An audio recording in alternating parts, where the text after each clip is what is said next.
যারা কোরআনওয়ালা অর্থাৎ যারা কোরআন শিক্ষা করে, যারা কোরআনের উপর আমল করে, তারা হলো আহলে কোরআন। তো আহলে কোরআন হলো কি? নবীজি সাল্লাল্লাহু আলাইহি ওয়াসাল্লাম বলেন, আহলুল কোরআন হুম আহলুল্লাহ।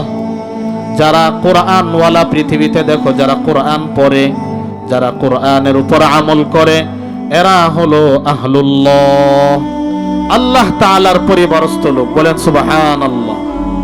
কার? যিনি হলেন এই সারা পৃথিবীর বাদশা। ওয়ালিল্লাহি মুলকুস সামাওয়াতি ওয়াল আরদ। তিনি হলেন ওই সত্তা যিনি সারা জাহানের মালিক আল্লাহ, যিনি সারা জাহানের প্রতিপালক আল্লাহ। উনি হলেন সবচেয়ে মর্যাদাশীল। তাহলে যারা ওনার খাস লোক হয়, তাদের মর্যাদাও পৃথিবীতে সর্বশ্রেষ্ঠ মর্যাদা। সুবহানাল্লাহ।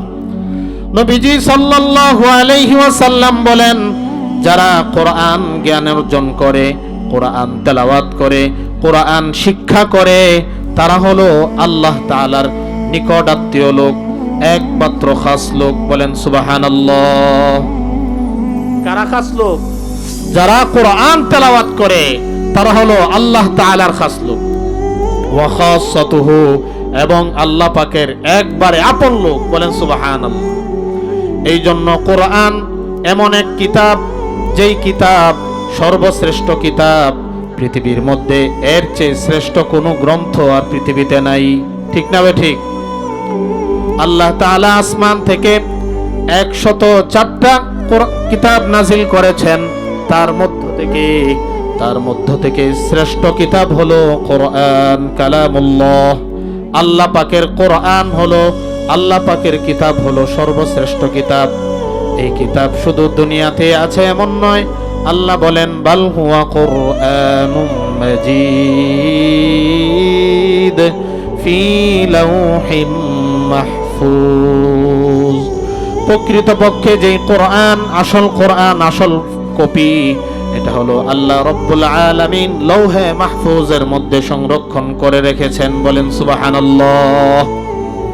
এই কোরআনের মর্যাদা এত বেশি, যারা এই কোরআনের জ্ঞান অর্জন করবে, পৃথিবীর বুকে তাদের চেয়ে মর্যাদাশীল আর কেউ হতে পারে না। বলেন সুবহানাল্লাহ।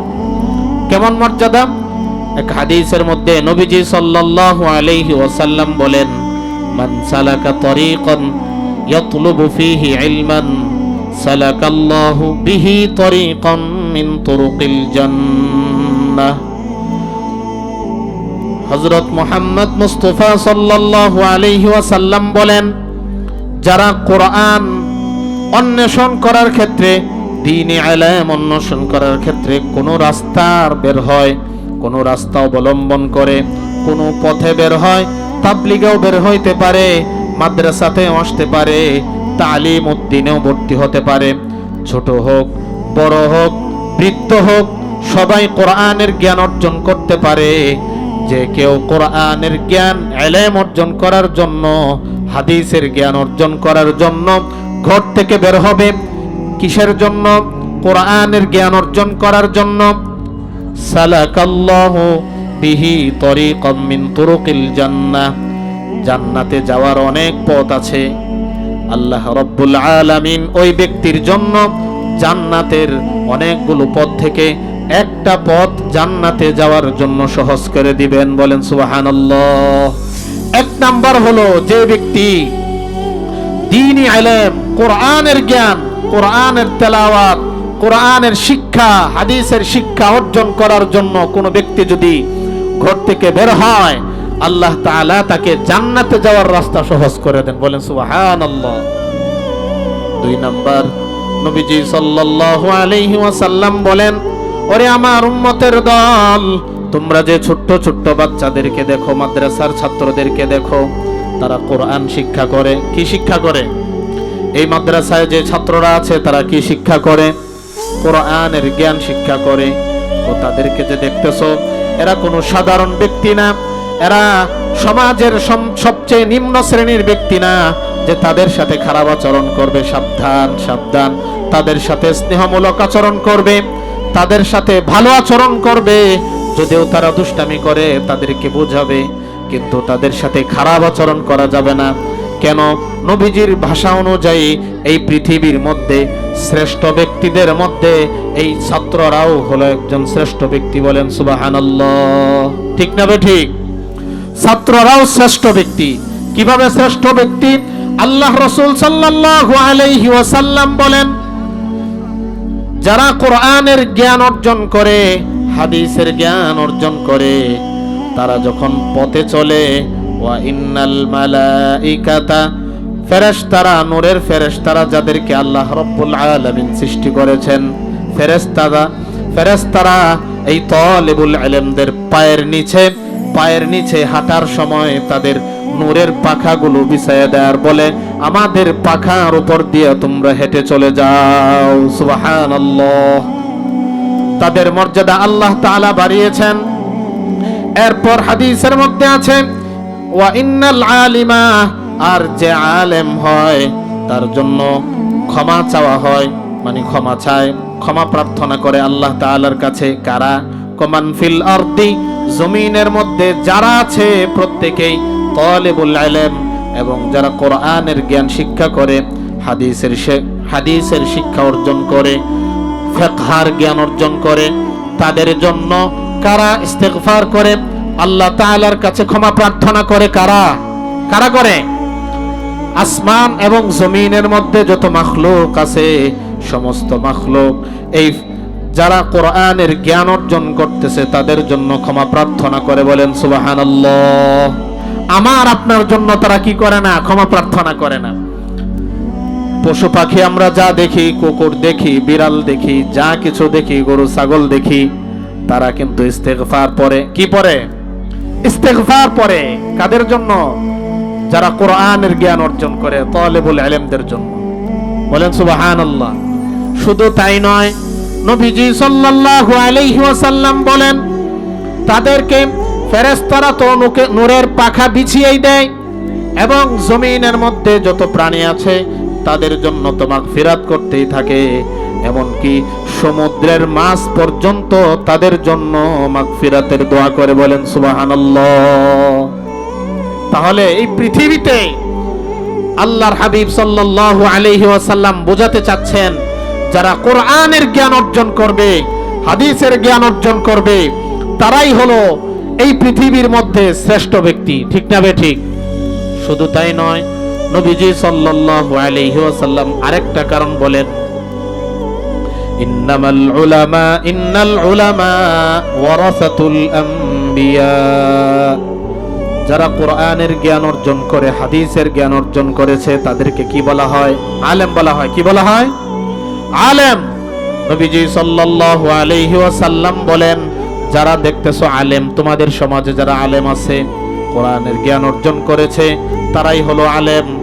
আর আলেমরা কোনো সাধারণ ব্যক্তিদের পক্ষ থেকে ওয়ারিশ প্রাপ্ত হন নাই। তারা স্বয়ং নবী আল্লাহ তাআলার পরে যাদের মর্যাদা, নবী সাল্লাল্লাহু আলাইহি ওয়াসাল্লাম সহ সমস্ত নবীদের পরে তাদেরকে আল্লাহর হাবিব সাল্লাল্লাহু আলাইহি ওয়াসাল্লাম সহ সমস্ত নবীগণ তাদেরকে একটা ওয়ারিস দিয়েছেন, মিরাজ দিয়েছেন, উত্তরাধিকারী বানিয়েছেন। কিসের উত্তরাধিকারী বানিয়েছেন? নবীজি সাল্লাল্লাহু আলাইহি ওয়াসাল্লাম বলেন, তাদেরকে ইলমের উত্তরাধিকারী বানিয়ে দেওয়া হয়েছে। কিসের? ইলমের উত্তরাধিকারী বানিয়ে দেওয়া হয়েছে। একজন আলেমের অন্তরে কি আছে? কোরআনের জ্ঞান আছে, হাদিসের জ্ঞান আছে, ইলম আছে। এই ইলমের কারণে আল্লাহ রাব্বুল আলামিন তার মর্যাদা দুনিয়াতেও বাড়িয়ে দিয়েছেন, আখিরাতেও বাড়িয়ে দেন। বলেন সুবহানাল্লাহ। কুরআনুল কারীমে আল্লাহ তাআলা বলেন, ওয়াল্লাযীনা উতুল ইলমা দারাজাত।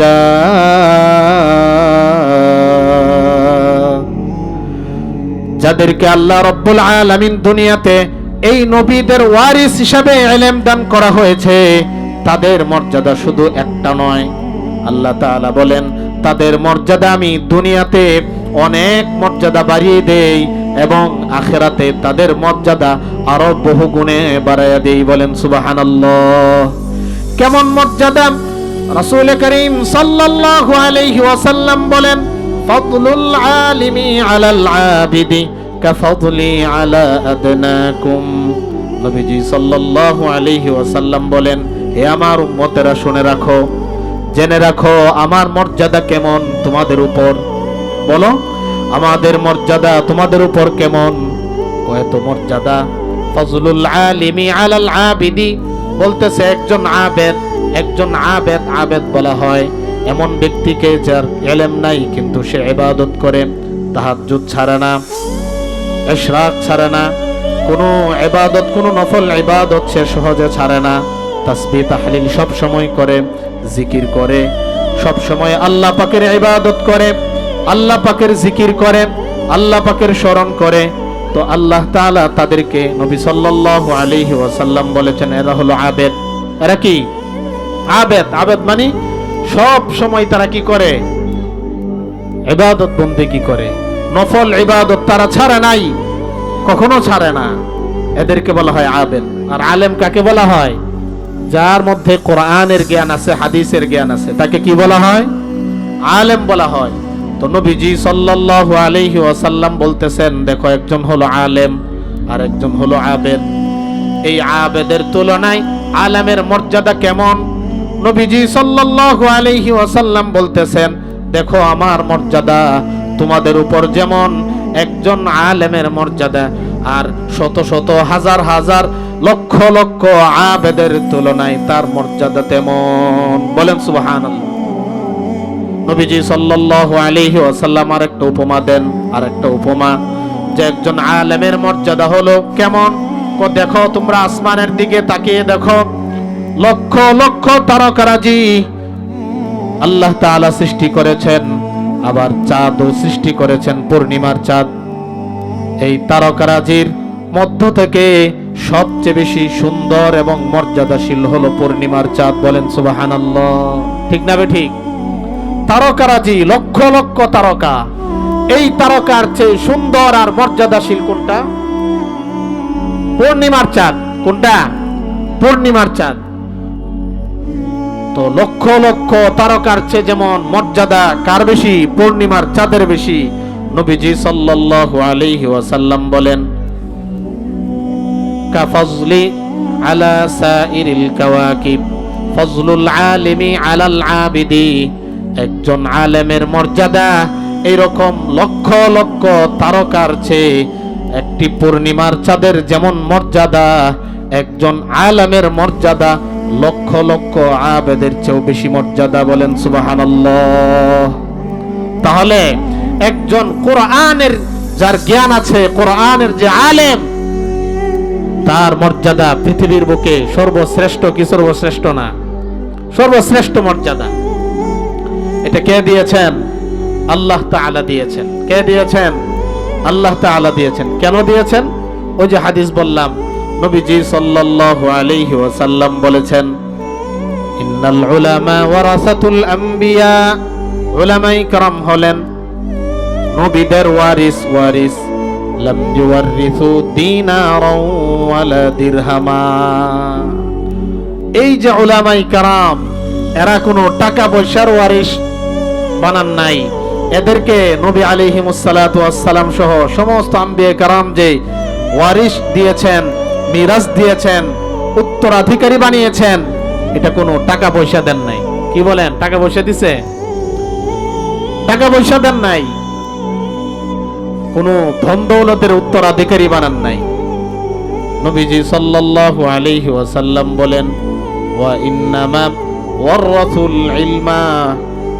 নবীজি সাল্লাল্লাহু আলাইহি ওয়াসাল্লাম বলেন, আলেমদেরকে নবীগণ একমাত্র, কেবলমাত্র, শুধুমাত্র ইলমের উত্তরাধিকার বানিয়েছেন। বলেন সুবহানাল্লাহ।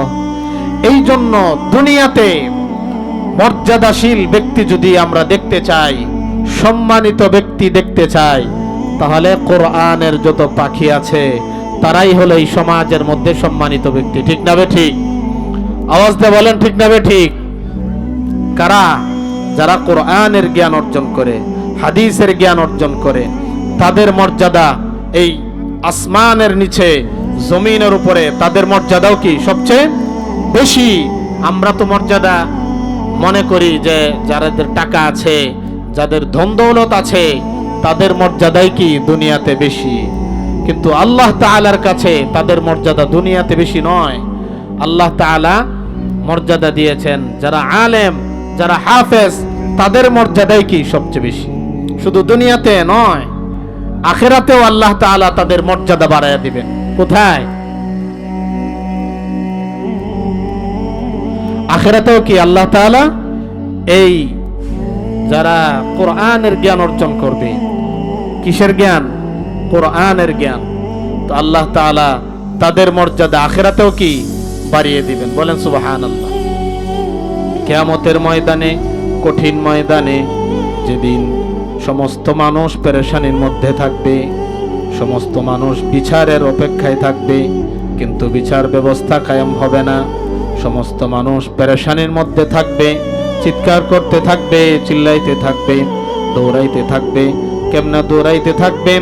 আল্লাহ তাআলা বলেন, মুহতিঈনা মুকনিঈ রুউসিহিম লা ইয়ারতাদ্দু ইলাইহিম তারফুহুম ওয়া আফইদাতুহুম হাওয়া। সমস্ত মানুষ পেরেশানিতে, কিয়ামতের ময়দানে পেরেশানিতে দৌড়াইতে থাকবে, দৌড়াইতে থাকবে। তাদের অন্তর নিচের দিকে থাকবে না, কি অবস্থায় উঠেছে এইগুলো দেখার তাদের কোনো ফিকির নাই, চিন্তা নাই। শুধু একমাত্র চিন্তা হলো আমি কিভাবে এই বিচার ব্যবস্থা থেকে মুক্তি পেয়ে জান্নাতে যেতে পারবো, এই ফিকিরটা থাকবে, অথবা জাহান্নামে যেতে পারবো। এত কঠিন মুহূর্ত হবে, হয়তো জান্নাত হয়ে যাক, হয়তো জাহান্নাম হয়ে যাক, যে কোনো একটি ফয়সালা হয়ে যাক, এর জন্য ফিকির করতে থাকবো। কিন্তু এটা আমরা বুঝে আসবো না যে জাহান্নামে গেলে আমাদের কত শাস্তি হবে। তাও এটা এত কঠিন হবে। তা'রুজুল মালাইকাতু ওয়ার রূহু ইলাইহি ফি ইয়াউমিন কানা মিকদারুহু 50,000 সানাহ ইউদাব্বিরুল আমরা মিনাস সামাই ইলাল আরদি থুম্মা ইয়া'রুজু ইলাইহি ফি ইয়াউমিন কানা মিকদারুহু 1000 সানাতিন মিম্মা তা'উদ্দুন। কেন এত কঠিন হবে? হাসরের ময়দান কেন কঠিন হবে? দুনিয়ার তুলনায় হাসরের ময়দান হবে অনেক কঠিন। কেন? ওই সময়টা হবে অনেক দীর্ঘ, শেষ হবে না। আমাদের মাথার উপরে থাকবে সূর্য, থাকবে সূর্য এত কাছে থাকবে, ঘামে আমাদের শরীর ভিজে যাবে। কেউ সাঁতার কাটতে থাকবে, কারো ঘাম হবে বুক পর্যন্ত, কারো ঘাম হবে মুখ পর্যন্ত, কারো ঘাম হবে হাঁটু পর্যন্ত, কোমর পর্যন্ত। যার যেমন নেক থাকবে, যার যেমন গুনাহ থাকবে, সেই পরিমাণ তার ঘাম হবে। এই কঠিন ময়দানে কিছু কিছু মানুষকে আল্লাহ তাআলা সম্মানিত করবেন। আল্লাহ তাআলা কিছু মানুষকে সম্মান দিবেন। তাদের কোনো পেরেশানি থাকবে না, তাদের কোনো চিন্তা থাকবে না। তাদের মধ্য থেকে একজন হলো কোরআনের হাফেজ। বলেন সুবহানাল্লাহ। শুধু কোরআনের হাফেজকে আল্লাহ মর্যাদা দিবেন তা নয়, বরং কোরআনের হাফেজ যারা হবে, কোরআনের জ্ঞানী যারা হবে, আলেম যারা হবে, তাদের পিতামাতাকেও আল্লাহ রব্বুল আলামিন এমন মর্যাদা দিবেন, এমন মর্যাদা দিবেন, সমস্ত মানুষ আশ্চর্যান্বিত হয়ে যাবে, তাকিয়ে থাকবে যে এই লোকটাকে, যার মাথার উপর মুকুট দেওয়া হয়েছে, এই লোকটা মনে হয় কোনো নবীর বাবা হবে অথবা কোনো নবী হবে।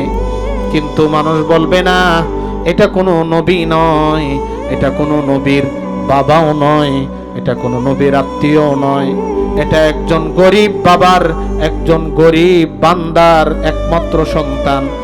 এটা হলো একজন গরিব বাবা, যার সন্তান হলো কোরআনের হাফেজ। বলেন সুবহানাল্লাহ।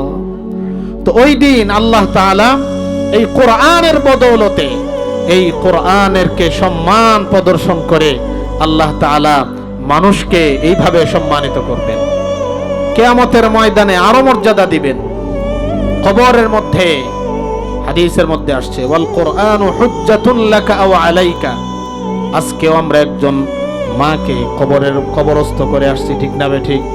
এই এলাকার মধ্যে একজন মা ছিলেন, উনি আজকে দুনিয়ার থেকে বিদায় নিয়ে চলে গেছেন। আজকের এই বরকতপূর্ণ মাহফিল উনি শুনতে পারেন নাই, আমরাও যে সামনে শুনতে পারবো এর কোনো নিশ্চয়তা নাই।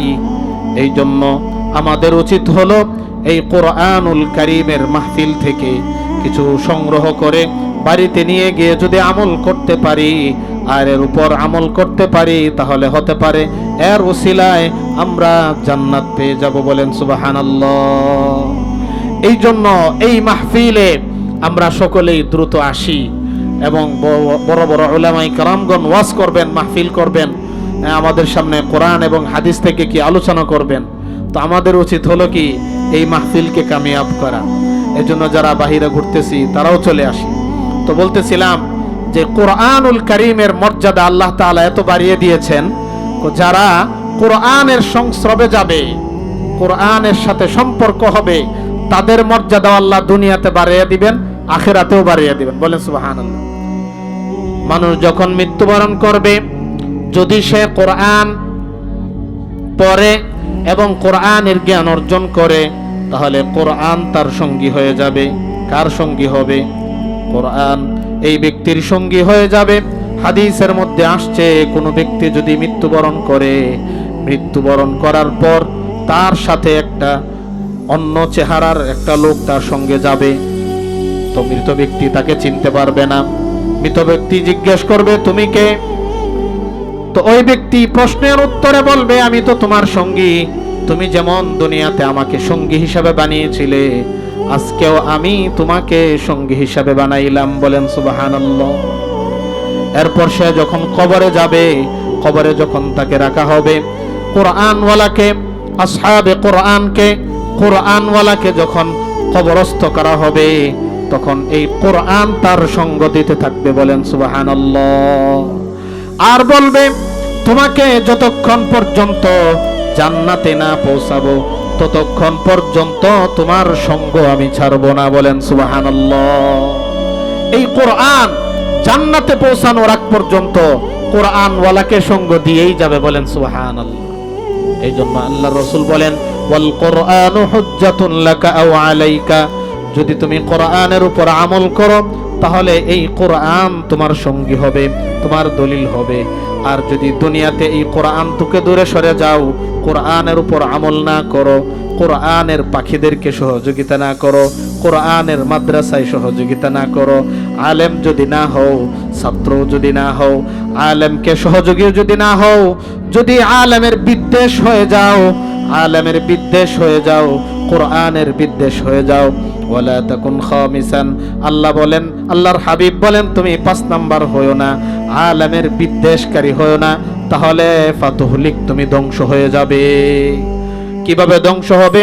কোরআনুল কারীমে আল্লাহ তাআলা বলেন, ওয়ামান আ'রাদা আন যিকরি ফাইন্না লাহু মাঈশাতান ضنكا ونحشره يوم القيامة أعمى। যারা আমার জিকির থেকে এরাজ করবে, বিমুখতা প্রদর্শন করবে, কোরআনের উপর আমল করবে না, কোরআন তেলাওয়াত করবে না, কোরআনের জ্ঞান অর্জন করবে না, কোরআনের উপর আমল করবে না, তারা যদি কোরআন থেকে মুখ ফিরিয়ে নেয়, তো আল্লাহ তাআলাও কিয়ামতের ময়দানে আমাদের থেকে মুখ ফিরিয়ে নেবেন, আমাদের দিকেও ভূক্ষেপ করবেন না, তাকাবেন না। জীবনটা সংকীর্ণ হয়ে যাবে। দুনিয়াতে অটেল সম্পদ থাকার পরেও আমাদের জীবন সংকীর্ণ, কোনো শান্তি থাকবে না, অশান্তি আর অশান্তি। দুনিয়াতে কোনো শান্তির মুখ দেখব না। কিভাবে অশান্তি? ঘরের ব্যক্তিদের সাথে অশান্তি, শুধু ব্যক্তিদের সাথে ঝগড়া লেগে থাকে, মন মালিন্য হয়, প্রতিবেশীর সাথে মন মালিন্য হয়, আত্মীয় স্বজনের সাথে মন মালিন্য হয়, যেখানে আমি চাকরি করি সেখানেও মন মালিন্য হয়, যদি আমার প্রতিষ্ঠান থাকে তাহলেও আমার কর্মচারীদের সাথে মন মালিন্য হয়। কেন হয়? কারণ কোরআনের উপর আমল করি না, কোরআনের ওয়ালাদেরকে আমি সম্মান করি না। এই জন্য আমার এই অবস্থা। কিয়ামতের ময়দানে কি হবে? মাঈশাতান দানকা ওয়া নাহশুরুহু ইয়াউমাল কিয়ামাতি আ'মা। আল্লাহ বলেন, আমি ওই ব্যক্তিকে অন্ধ অবস্থায় উঠাবো। বলেন নাউযুবিল্লাহ। অন্ধ হয়ে উঠতে হবে আমাদের। যদি কোরআন থেকে আমরা দূরে সরে যাই, কোরআনের পাখিদের থেকে আমরা দূরে সরে যাই, আলেমদের থেকে যদি দূরে সরে যাই, তাহলে কি আমাদের অবস্থা? ধ্বংস হয়ে যাব আমরা। কিভাবে ধ্বংস হব? আল্লাহ তাআলা আমাদের দিকে তাকাবেন না। কিভাবে কি হবে আমাদের অবস্থা? মাঈশাতান দানকা ওয়া নাহশুরুহু ইয়াওমাল কিয়ামাতি আ'মা। আমাদেরকে অন্ধ করে ওঠানো হবে। তখন আমরা আল্লাহ তাআলার কাছে বলবো, ওগো আল্লাহ, আমরা কেন অন্ধ হয়ে উঠলাম? আমরা তো দুনিয়াতে চক্ষুওয়ালা ছিলাম, আমরা তো চক্ষুতে সব দেখতাম, আজকে কেন অন্ধ? তোমার কাছে যেমন কোরআন গিয়েছিল, কোরআনের পাখিরা তোমার কাছে ছিল, কোরআন গিয়েছিল, কোরআনের বিধান তোমার সামনে ছিল, কিন্তু তুমি কোরআনকে ভ্রূক্ষেপ করো নাই, কোরআনের উপর আমল করো নাই, কোরআনের তেলাওয়াত করো নাই, কোরআনকে ভুলে গিয়েছিলে। আজকেও আমি তোমাকে ভুলে গেলাম। বলেন নাউযুবিল্লাহ। এই জন্য আমাদেরকে কোরআনের সঙ্গী হতে হবে, কোরআনের কাছে আসতে হবে। যদি আমরা নিজেরা কোরআনের তেলাওয়াত না পারি তাহলে করতে হবে, চেষ্টা করতে হবে। আর যদি আমার সন্তান থাকে তাদেরকে কি কোরআনওয়ালা বানাতে হবে, আর যদি আমার নাতিরা থাকে তাদেরকে কোরআনওয়ালা বানাতে হবে। যদি আমরা এই কোরআনওয়ালা বানাইতে পারি, তাহলে এর উসিলায় আমরা কি আল্লাহ তাআলা পক্ষ থেকে যে জান্নাতের ওয়াদা আছে, সেই জান্নাতের মেহমান হতে পারবো। চলো বলেন ঠিক না বেঠিক? তো আমরা এই কোরআনওয়ালা হতে চাই কি চাই না? আল্লাহর খাস লোক হতে চাই কি চাই না? দুনিয়াতে সর্বশ্রেষ্ঠ ব্যক্তি হতে চাই কি চাই না? চাই। তো আল্লাহ তাআলা আমাদেরকে শ্রেষ্ঠ ব্যক্তি হয়ে আল্লাহর খাস বান্দা